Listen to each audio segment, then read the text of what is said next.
Hanap kayo ng permanent shop sa Green Hills na maraming stock ng mga MacBooks. Ayan, tignan nyo naman, sobrang daming stock ng mga MacBook and iPads.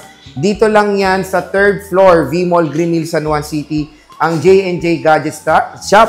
At nandito si Ate Jelly para mag-ano sa atin ng mga iPad 11th generation. Yes po. Ang 11th generation namin, sir, is meron kaming 128, meron din kaming 256 po. Sa halagang 23,000, bundle deal na po yon. Marami na po siyang freebies. 23,000 lang. 28,500 naman yung ating 256. Ano yung bundle? Ano yung mga kasama niyan? Bundle deal po namin, sir, is meron po siyang pencil. Ayan, yung pencil, AirPods, meron siyang tempered glass. Kasi pag binili mo to isa-isa is mahal. So meron tayong case. Yung case na to is hindi lang po ito yung meron tayo, marami po tayong color na pagpipilian. Ayun. So mga ka-J-Vlog, kung naghanap po kayo ng bagsak presyo na below SRP na iPads, bumisita na kayo sa J&J Gadget Shop, 3rd floor, V-Mall Green Hills, San Juan City. Nandito lang si Ate Jelly. Sabihin nyo lang na napanood nyo dito sa vlog. Boy Update. Matik yan, bibigyan kayo magandang deal ng shop na to.